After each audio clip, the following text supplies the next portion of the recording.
Zumi's prayers. The soul has no rainbow.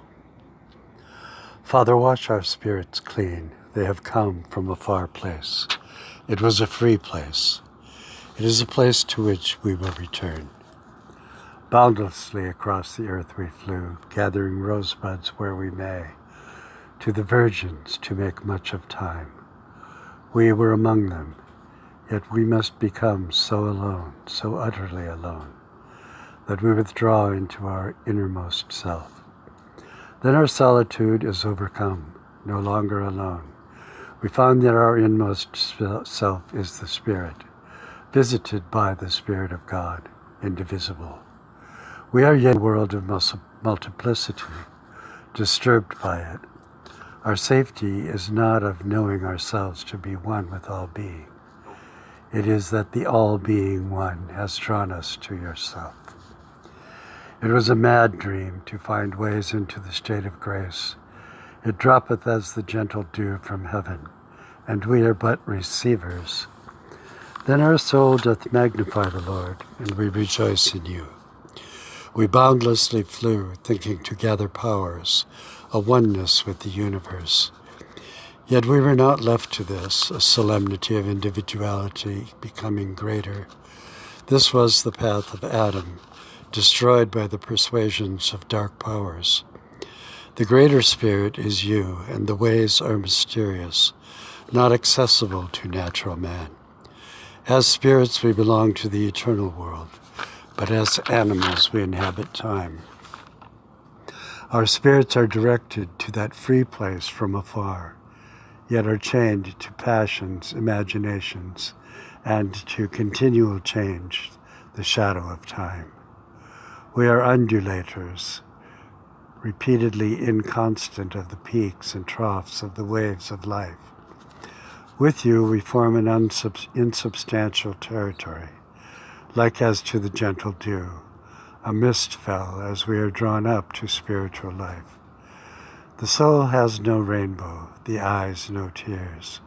All is of promise by the way of sorrow.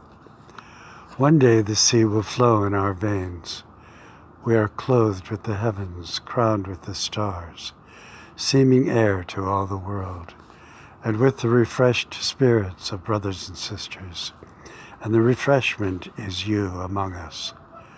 The ways of God in all ages becomes clear to us. By itself a heaven to the mind. We went to the desert on a horse with no name, where dreams and fancies fled, held fast to our soul as best we could. It did know its higher place, yet was bound to our perversities.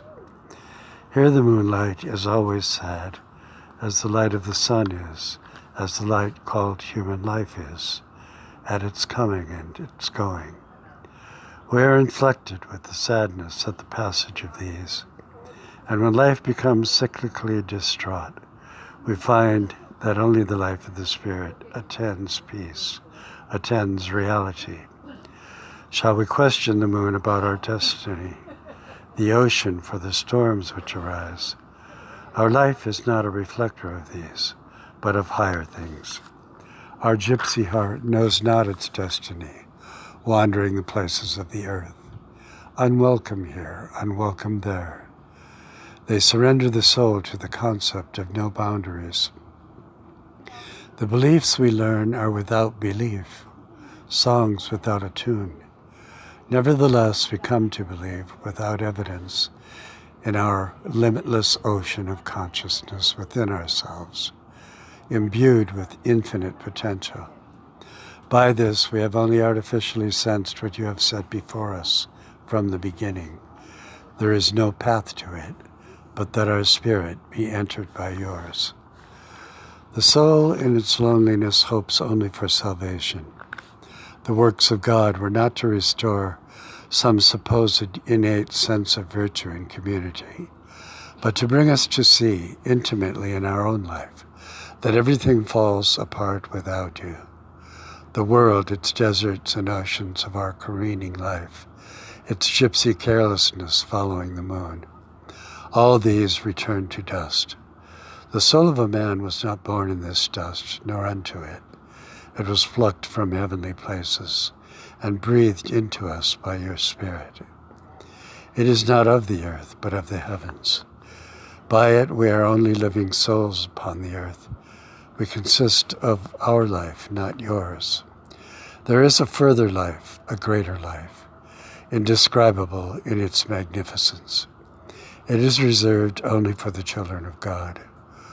We are taught by the unwinnable rigor of our life to abandon it and to allow that which began as dew, as rain, then a storm, then an ocean, overwhelming us with your presence.